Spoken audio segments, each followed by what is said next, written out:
진짜 엄마가 누구냐고 묻는 그 한마디에 병원 전체가 조용해졌는데요. 그 자리에 있던 사람들은 눈치만 보면서 아무 말도 못하고 있었습니다. 29회 스토리 지금 시작합니다. 지은호는 간 이식 적합 판정을 받고도 선뜻 결정을 못 내리고 있었어요. 검사를 한 건 맞는데 막상 수술을 한다고 생각하니 마음이 이상하게 조여오는 거예요. 고성이가 생모라는 사실도 하루 만에 받아들이기엔 너무 벅찼고요. 오랫동안 엄마라고 부르며 살았던 사람은 정순이었는데 갑자기 다른 여자가 나타나서 자기를 살려달라고 손을 잡으니까 이게 모성이냐 죄책감이냐 헷갈렸던 거죠. 고성이는 그걸 너무 잘 알고 있었어요. 그래서 더 밀어붙였는데요. 은호야, 나는 네가 내 딸이라는 걸 알고도 말 못하고 살았어. 네가 필요해서 찾은 거라고 생각하겠지만 엄마는 그냥 한 번만 네 옆에 서보고 싶었어. 이렇게 말하면서도 눈빛엔 절박함이 있었어요. 그 절박함이 단순히 애틋함만은 아니라는 걸 지은호는 느꼈습니다. 병원에서는 공여자가 갑자기 취소했다는 말을 했었고 그 타이밍에 맞춰 나타난 생모가 바로 간 이식을 부탁하고 있는 상황이었으니까요. 우연이라고 하기엔 너무 정확했거든요. 그런데 그때 정순이가 병원에 온 겁니다. 이식 얘기를 들은 뒤로 눈물이 마르지 않았던 정순이는 지은호를 보자마자 이렇게 말했어요. 은호야, 엄만 내가 누굴 만나도 상관없어. 근데 목숨 거는 수술은 다시 생각하자.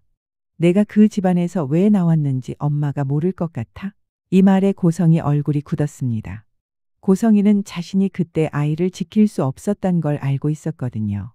재벌가의 시선과 남편의 반대로 어쩔 수 없이 떨어져야 했고 그래서 지금이라도 잡아두려고 하는데 정순이가 그 약한 데를 콕 찔러버린 거예요.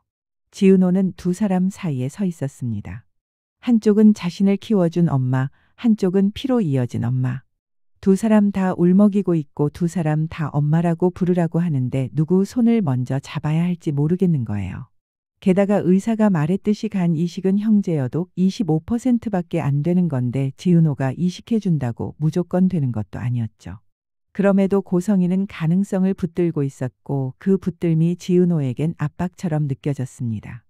이 와중에 이지혁은 인수를 끝냈습니다. AP그룹 최종 입찰에 성공하고 바로 회장과 손을 잡았는데요. 끝까지 자기 방식대로 하겠다고 밀어붙였던 게 결국 통했어요.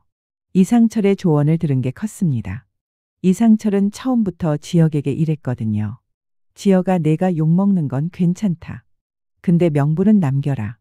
내가 AP그룹을 살리겠다는 게 보여야 해. 그래서 지혁은 단순히 돈만 들고 간 게 아니라 구조조정 방안, 신사업 플랜까지 다 들고 갔었어요. 그걸 본 회장이 마음을 돌린 거죠.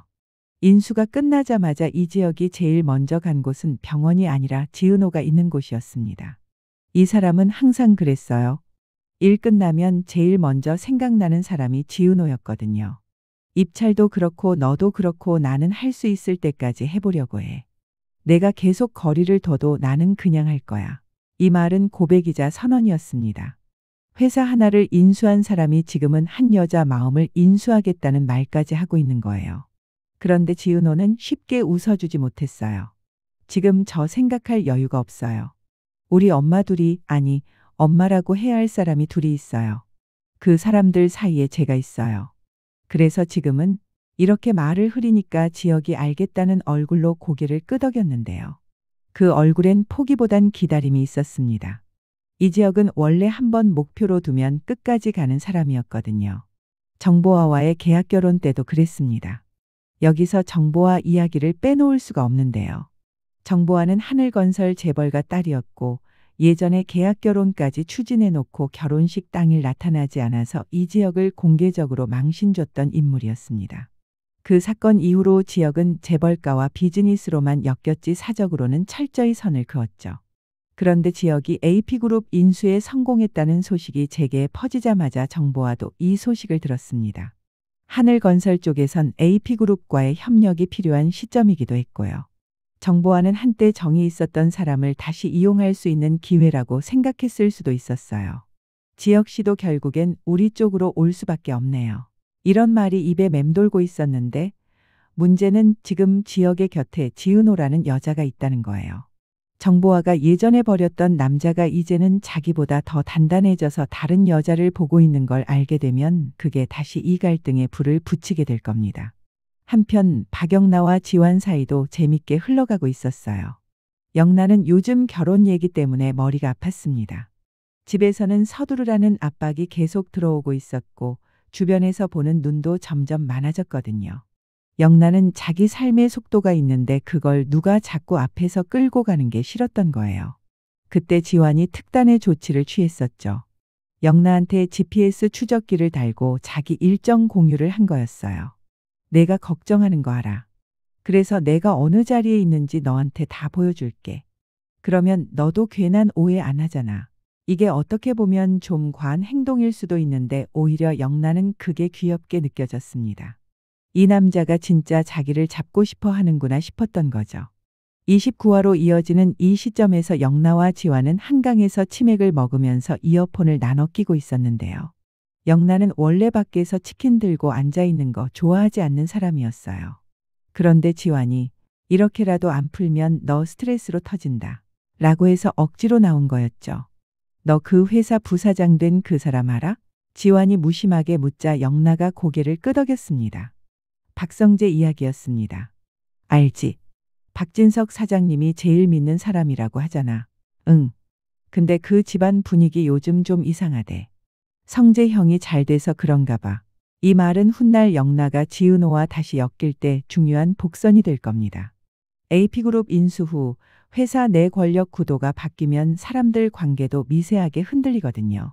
박성재는 실제로 부사장으로 승진했어요. 박진석의 신뢰를 단단히 얻었고 그로 인해 회사 내 입지가 커졌는데요. 이게 누구를 불안하게 했냐면 고성희를 불안하게 했습니다. 고성희는 그동안 박영나를 계속 옆에 두고 조절하려 했는데 회사 내 다른 라인이 세지면 자기가 흔들릴 수 있다는 걸 본능적으로 알고 있었어요. 그래서 영나를 더 몰아붙이고 질투와 불안을 교차로 드러냈죠. 영나야, 너 요즘 회사 일에 집중이 안 돼 보이더라. 혹시 만나는 사람 있어? 이렇게 물으면서도 사실은 영나가 박성재 쪽과 가까워지는 걸 경계하고 있었던 겁니다. 고성희는 자기 딸을 지키고 싶어하는 엄마라기보다 자기 자리를 지키고 싶어하는 여자의 얼굴을 하고 있었어요. 이게 모성 같으면서도 모성 같지 않은 이상한 감정이었죠. 여기서 모성 충돌이 한 번 더 고조됩니다. 고성희는 지은호에게 간 이식을 부탁하는 입장이면서도 동시에 박영나를 통제하려는 입장이었어요. 두 딸을 두고도 사랑을 나눠주기보단 상황에 따라 더 필요한 사람 쪽으로 기울고 있는 모습이었습니다. 이게 정순이와 가장 다른 점이었어요. 정순이는 항상 지은호 한 사람만을 봤거든요. 정순이는 병원에서 돌아와서 밤에 혼자 이렇게 말했대요. 내가 낳진 않았어도 내가 더 오래 안아줬는데. 그럼 나는 뭐가 되니 은호야. 이건 그냥 질투가 아니었어요. 자기를 엄마로 알고 살았던 딸이 생모를 알게 됐을 때 느끼는 상실감, 여태껏 해준 게 다 무효가 되는 것 같은 허무함이었죠. 반면 지은호는 이 두 감정이 다 느껴졌습니다. 고성희가 미울 때도 있었지만 공여자가 갑자기 취소했다. 며 자기에게 매달릴 때는 이 사람도 얼마나 외로웠으면 이렇게까지 하나 싶었어요. 어린 시절 헤어진 죄책감, 딸을 키우지 못한 죄책감, 재벌가라는 차가운 틀에서 살아온 공허함까지 한꺼번에 밀려오는 얼굴이었거든요. 저도 할 수 있는 일이라면 해볼게요. 근데 만약에 안 된다고 나와도 그건 제가 못해서가 아니라 그냥 안 되는 거예요. 그땐 엄마도 저 탓하면 안 돼요. 지은호가 이렇게 정리를 해버리니까 고성희가 잠깐 말문이 막혔습니다. 이 딸은 늘 이렇게 명확했어요. 감정에 치우치지 않고 선을 긋는 사람이었죠. 이때 이지혁이 다시 등장합니다. 간 이식 얘기가 본격화되는 걸 알고 있었기 때문에 지혁은 위험 요소부터 체크했어요. 수술 자체가 위험하다는 것도 있지만 무엇보다도 이 상황이 지은호 마음을 완전히 병원으로 묶어둘 거라는 걸 알았거든요. 그래서 그는 병원 밖에서 기다리고 있다가 지은호를 불러냈습니다. 너 지금 누구 편 들어야 할지 모르겠지. 그래서 더 말해야겠다. 내가 누구 딸인지보다 너 자체가 중요하다는 사람도 있다는 거. 이 말은 지은호 마음에 깊게 박혔어요.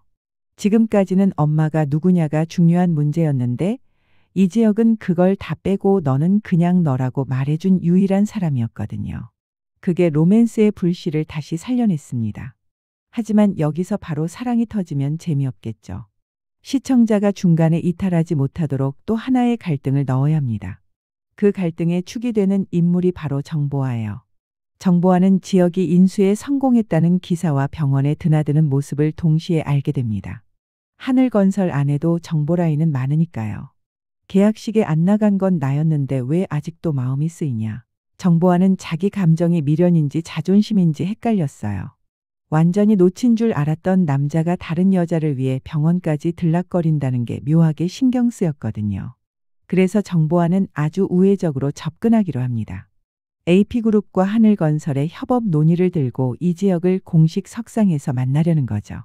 이게 29화 후반부의 또 하나의 심리적 클라이맥스가 됩니다. 이야기를 잠깐 옆으로 틀면 김다정과 김장수의 에피소드도 여기서 자연스럽게 엮여요. 다정은 아버지를 모시고 사는 문제로 갈등했는데 미국에 있는 올케에게서 우리가 아버지 모실게요. 라는 말을 듣고 한숨을 돌립니다. 그런데 또 막상 보내려니 아쉬운 거죠. 아버지가 여기 있으면 힘들고 가시면 또 허전하고 사람 마음이 왜 이렇게 모순이야. 이런 다정의 말은 지은호의 상황과도 맞물립니다.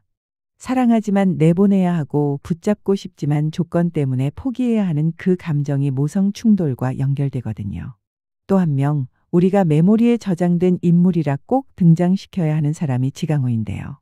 지강호는 회사 안팎 돌아가는 사정을 빠르게 캐치하는 인물로 등장시킬 수 있습니다. 29화에서는 지강호가 이런 말을 하게 할 수 있어요. AP그룹 인수 끝났다고 끝 아닙니다.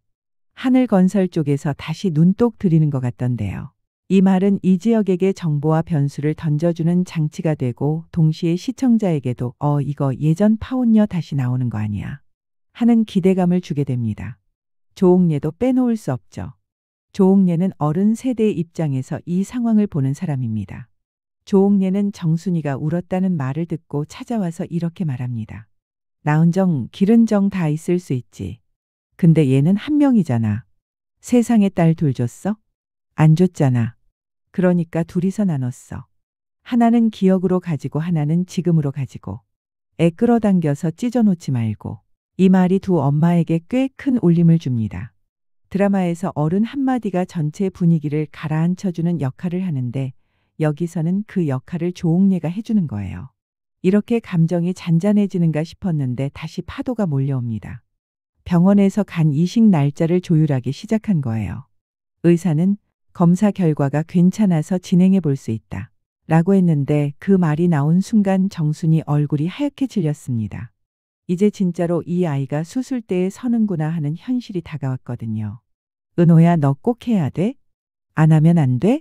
엄마 제가 할 수 있는 거면 해보는 게 맞는 것 같아요. 이 사람은 저를 낳았고 저는 이 사람을 살릴 수 있잖아요. 그럼 난 널 키웠는데. 이 대사는 모성 충돌의 가장 진한 지점입니다. 시청자는 여기서 한 번 더 붙들리게 되어 있어요. 키운 정이냐 낳은 정이냐는 한국 드라마에서 가장 오래가는 질문이거든요. 이 와중에 이지혁은 지은호를 돕기 위해 다른 방법을 찾기 시작합니다. 그는 수술을 무조건 반대하지는 않지만 지은호 몸이 먼저라고 생각했어요. 그래서 다른 공여자를 찾을 수 있는지 해외 의료진과 연계할 수 있는지 AP그룹의 자원을 슬쩍 끌어다 보려고 했습니다. 그게 가능해진 것도 지금은 그가 그룹 인수를 끝낸 상태라서예요. 돈과 권한이 생기자 그는 사랑하는 사람을 위해 그걸 쓰고 싶어졌습니다. 내가 수술 안 해도 되는 방법부터 찾자. 그게 내가 할 수 있는 일 같아. 이 말에 지은호가 살짝 흔들립니다. 이 사람은 늘 현실적인 사랑을 줬거든요. 무작정 하지마 가 아니라 안 해도 되는 길을 내가 마련해 볼게 라고 말해주는 사람. 이게 은호에게는 굉장히 매력적으로 다가왔습니다. 하지만 바로 그때 정보화가 공식 제안서를 들고 나타납니다. 이지혁 대표 축하드려요. AP그룹 인수. 우리 아버지도 반가워하세요. 하늘건설이랑 같이 갈 수 있겠다고. 이 말 자체는 비즈니스였지만 그 자리에 있던 사람들은 둘 사이에 과거가 있다는 걸 알고 있었어요. 병원 얘기로 마음이 예민해져 있던 지은호가 그 장면을 보게 된다면 어떨까요? 지은호는 속으로 이렇게 생각했을 겁니다. 이 사람은 늘 능력이 있고 늘 여자를 선택하는 쪽이었지. 나는 또 한 발짝 뒤로 물러나야 하나. 이게 바로 우리가 원하는 중간 클라이맥스입니다. 로맨스가 막 다시 가까워지려는데 과거 여자가 다시 등장해서 현재 여자를 밀어내는 그림. 시청자들은 여기서 은호야 물러나지 마 하고 속으로 외치게 되죠. 이때 이지혁도 가만히 있지 않습니다. 예전 같으면 정보와의 제안을 바로 받아들였을 수도 있었어요. 재벌가와 손을 잡는 건 사업적으로 도움이 되니까요. 하지만 지금은 아니었어요. 정보화 씨, 예전 일은 여기까지였던 것 같네요. 저는 지금 제가 지키고 싶은 사람이 있어서요. 비즈니스는 팀에서 검토해서 연락드릴 겁니다. 이 말은 공개적인 거절은 아니지만 분명한 거리두기였습니다. 정보화는 그 말에 자존심이 살짝 상했어요. 자기 때문에 결혼식장에서 망신까지 당했던 남자가 이제는 자기 안 봐도 되는 사람이 되어버린 거니까요. 바로 이런 지점에서 정보화가 적대까지는 아니더라도 변수가 되는 겁니다. 이제 남은 건 수술을 하느냐 마느냐인데요. 29화에서는 끝까지 결정을 미루는 게 좋습니다. 수술 날짜를 잡아놓고도 여러 감정과 사건이 끼어드는 게 더 몰입도가 높거든요. 예를 들어 수술 하루 전날 정순이가 지은호 방에 와서 조용히 말하는 거예요. 내가 그 사람 욕 안 할게. 내가 낳은 엄마 만나고 싶었던 것도 이해할게. 근데 수술 끝나면 다시 우리 집으로 와라. 내가 어디서 태어났든 내가 울던 곳은 우리 집이었어. 이 말은 지은호에게 나는 선택받은 딸이다라는 안정감을 줍니다. 그래서 지은호는 다음날 병원에 가면서도 흔들리지 않게 돼요. 그 사이에 박성재와 이수빈의 로맨스 덕분에 드라마가 더 따뜻해집니다. 수빈이 정성껏 준비한 도시락을 가져와서 성재에게 주는데 성재가 엄마 얘기 나오자 눈시울을 붉히는 거예요. 어렸을 때 도시락이 제일 부러웠어. 우리 집은 그런 거 챙겨줄 사람이 없었거든. 이 말은 또다시 모성의 부재를 건드립니다. 지금까지 29회 예상 줄거리였습니다. 이어서 30회 예상 줄거리도 기대해 주세요. 구독하시면 제일 먼저 확인하실 수 있습니다. 감사합니다.